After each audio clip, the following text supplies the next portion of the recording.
Hello दोस्तों, स्वागत है आप सभी का।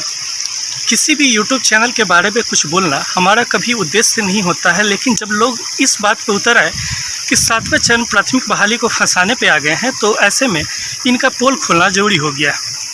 इसी संबंध में शिक्षा सुधार रोजगार के नाम से जो नीरज जी चैनल चलाते हैं, इस चैनल पर बैठ के पत्रकारिता के नाम पे ये प्रोपेगेंडा फैला रहे हैं और 7वें चरण को फंसाने का पूरा इंतजाम कर रहे हैं और अभ्यर्थियों को ऐसी उलूल जुलूल बात मन में डाल रहे हैं जिससे कोई लेना देना नहीं है।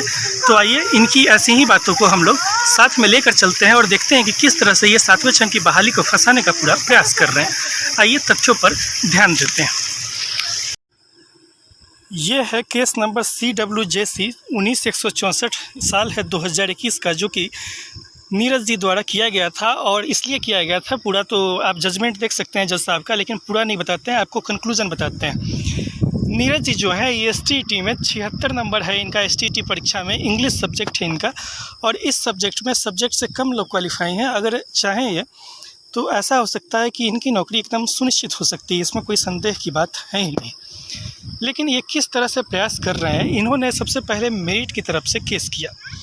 मेरिट की तरफ से जब केस किया तो पटना हाई कोर्ट ने जो निर्णय दिया था, इस निर्णय में इनका प्रार्थना क्या था कि आप जो 26 जून का लेटर निकला हुआ था, जिसमें बिहार सरकार ने जितने भी क्वालिफाइड थे ऑल क्वालिफाइड को मौका दे दिया था कि 7वें चरण में हाई स्कूल में अप्लाई करने का, तो इसके खिलाफ इन्होंने केस किया और यह कहा कि जज साहब इस 26 जून वाले लेटर को आप रद्द कर दीजिए और केवल STT परीक्षा में जो अंक आए हैं इसके आधार पर बहाली हो।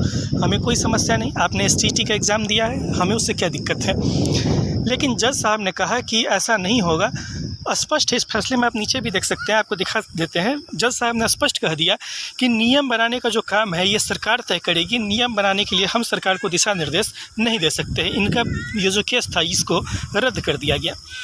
इसके बाद इन्होंने इससे पहले सीटेट दिसंबर 2019 का केस लड़ा था, पटना हाई कोर्ट में ही लड़ा था, और उस समय वकील रितिका रानी थी और ये केस भी हार गए थे।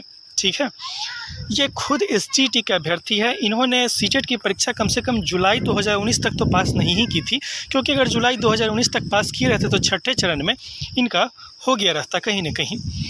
लेकिन जब आप STT के अभ्यर्थी हैं तो फिर प्राइमरी के अभ्यर्थी को क्यों बरगला रहे हैं। इन्होंने एक नया प्रोपेगेंडा क्या फैला दिया है कि जो नियमावली 2022 है ये SC, ST, EBC, BC और महिला अभ्यर्थियों के खिलाफ है। कैसे खिलाफ है? बरगला रहे हैं कि इससे SC, ST, EBC, BC महिला अभ्यर्थी को होगा ही नहीं। कैसे नहीं होगा, आइए देखते हैं। कह रहे हैं कि यह नियमावली जो है इनके कहने पर हर एक व्हाट्सएप ग्रुप में सर्कुलेट किया जा रहा है कि यह नियमावली इन कैटेगरी के खिलाफ में है। कैसे खिलाफ में है भाई? अगर SC, ST सीट है तो इस SC, ST सीट पर केवल SC, ST के लोग ही अप्लाई कर पाएंगे या फिर उस पर जनरल कैटेगरी के लोग अप्लाई कर पाएंगे? ये बात इनसे पूछा जाए कि अगर सीट SC है या ST है, EBC है, BC है या महिला सीट है, तो क्या इस पर जनरल कैटेगरी का कोई भी एक भी अभ्यर्थी अप्लाई कर पाएगा?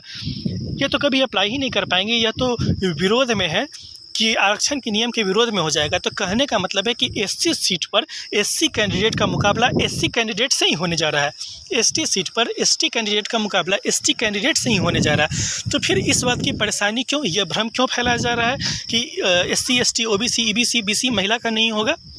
क्यों फैलाया जा रहा है कि 90 से नीचे या 85 से नीचे, 87 से नीचे, 82 से नीचे, 75 अंक पर किसी का नहीं हो पाएगा? यह तो भ्रम है।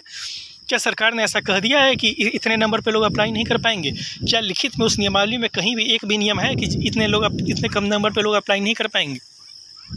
कल ही आप लोग को हमने पोल करके दिखवा दिया है। हमारे ही चैनल नहीं, आप किसी भी यूट्यूब चैनल पर चले जाइए, जिन्होंने इस दिशा में प्रयास किया है उनका साधुवाद करना चाहते हैं, उनको धन्यवाद देना चाहते हैं। 80% लोगों के अंक कम हो रहे हैं, केवल 18 से 20% लोगों के ही अंक बढ़े।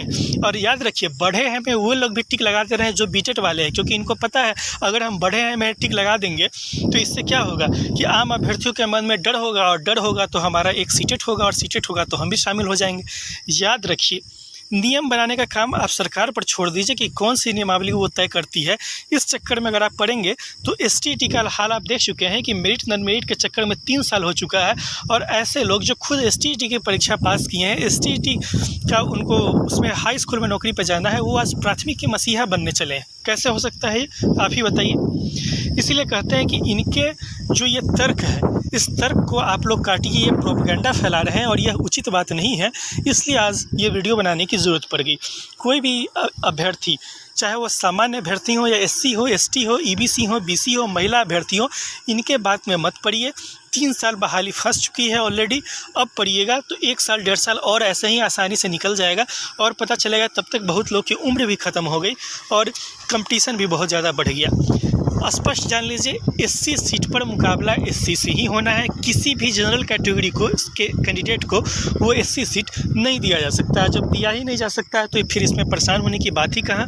कोई आपको बरगला देगा, कोई कहेगा कि तुम्हारा कान कौवा लेकर चले जाएगा, तो आप क्या इस पर विश्वास कर लेंगे या पहले अपने कान को टटोलेंगे ना। तो वही देखिए जो सत्य है, अपने दिमाग का प्रयोग कीजिए, वरना ऐसे लोग आपको हमेशा बरगलाते रहेंगे और भाई मेरे आप झूठ के फेर में पड़े रहेंगे और बहाली ऐसे ही फंसते चलेगी। आप ही बताइए कि आप अगर अपर मुख्य सचिव होते, आप अगर शिक्षा मंत्री होते, क्या ऐसा नियम बना पाते कि जो 100% लोगों को संतुष्ट कर देती? ऐसा कभी हो ही नहीं सकता है कि ऐसा नियम बना दिया जाए जो 100% लोगों को संतुष्ट कर दे। तो अगर ये वीडियो पसंद आया तो वीडियो को लाइक कीजिए, चैनल को सब्सक्राइब कीजिए। फिर से आपसे मुलाकात होगी नेक्स्ट वीडियो में, तब तक के लिए धन्यवाद। Thank you.